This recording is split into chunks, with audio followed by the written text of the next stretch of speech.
Today I wanted to talk to you a little bit about something that has improved my efficiency in the kitchen and also a bit of my safety. A little backstory was about 9 years ago, maybe almost 10 years ago, I was getting ready to prepare for back surgery, which is a whole nother story. And I was a little bleary-eyed in the kitchen and I was putting away knives on a magnetic knife holder, and I wasn't really thinking and probably moving more quickly without thinking about where my hands were going, and the knife fell down and it cut my what turned out to be my extensor tendon.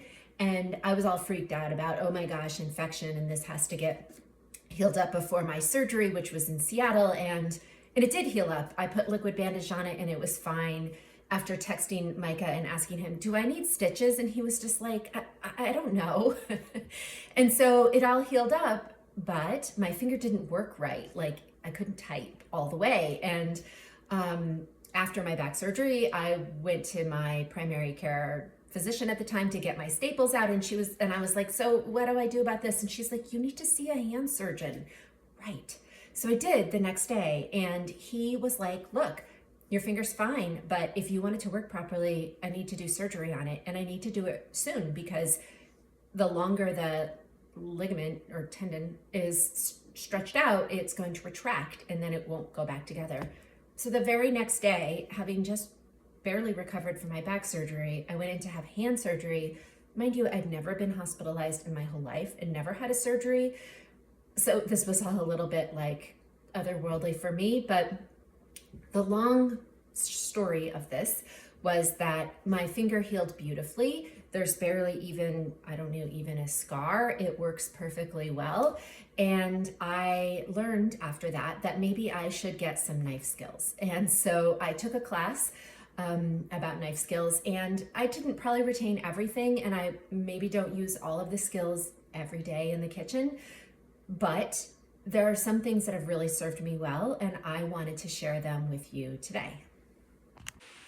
So we all need to cut a lot of onions in our daily cooking. It is sometimes feeling like a little bit tedious or inefficient, and so I wanted to share with you the way that I learned to do it. I still use this method today. It's not difficult, and I'll just walk through it step by step. So the first thing with cutting anything is to try to have a flat surface so that the thing doesn't slide around.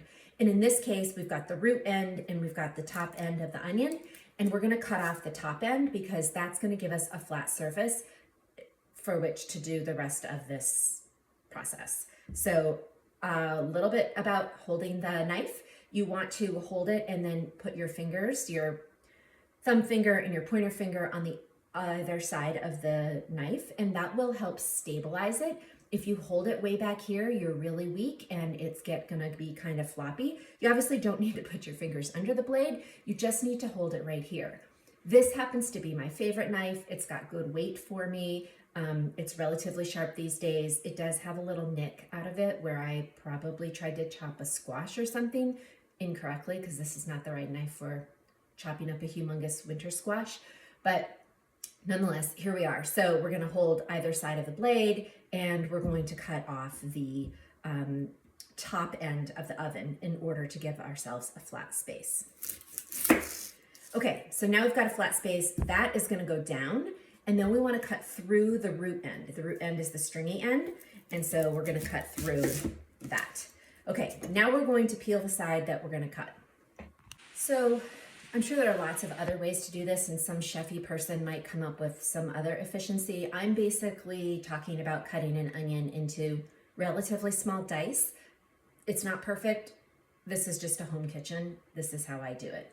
One of the things that you'll want to do is always be thinking about protecting your fingers of the holding hand. And so making a claw so that the knife edge is up against your knuckles rather than your fingertips, which, you know, we do have these great little fingernails for protection, but mine often get cut through. So you want to try whenever you can to make a claw and hold it like this so that the end side of the knife is up against those knuckles.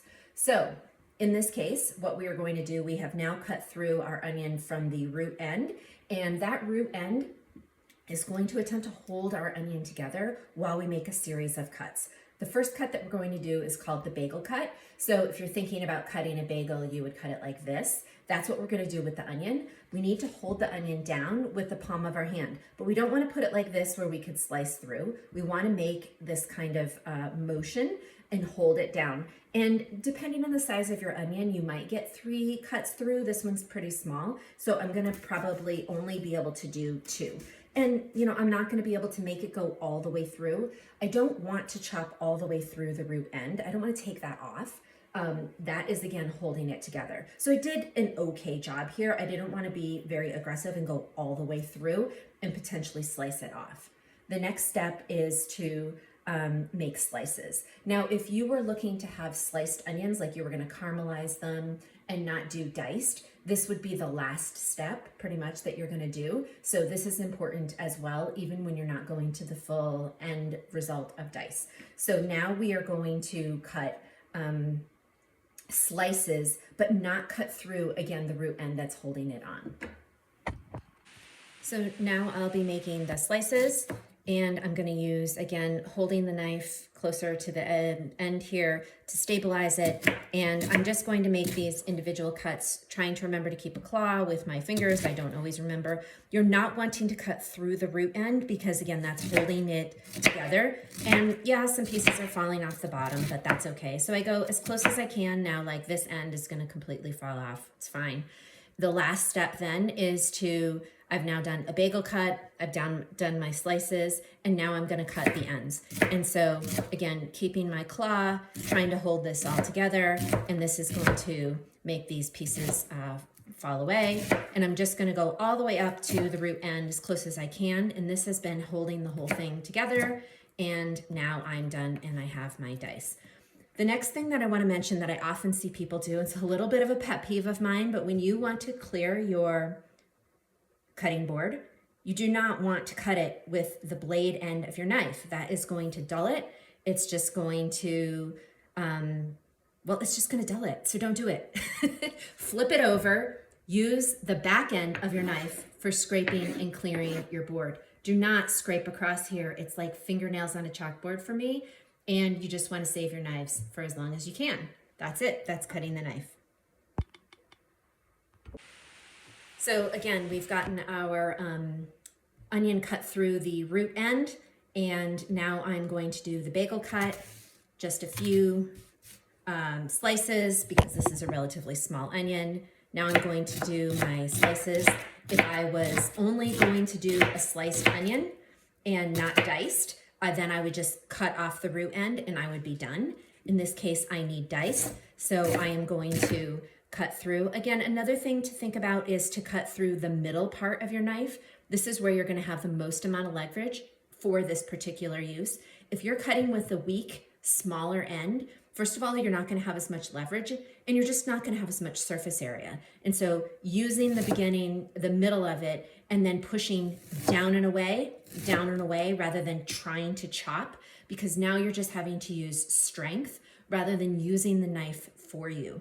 And so putting it towards the middle and sliding it forward, not a big movement, but a slight movement forward, that momentum lets the sharp end of the knife do the work for you. And so now we've got our dice, and just remember not to scrape with the sharp end across our cutting board, just use the back end across.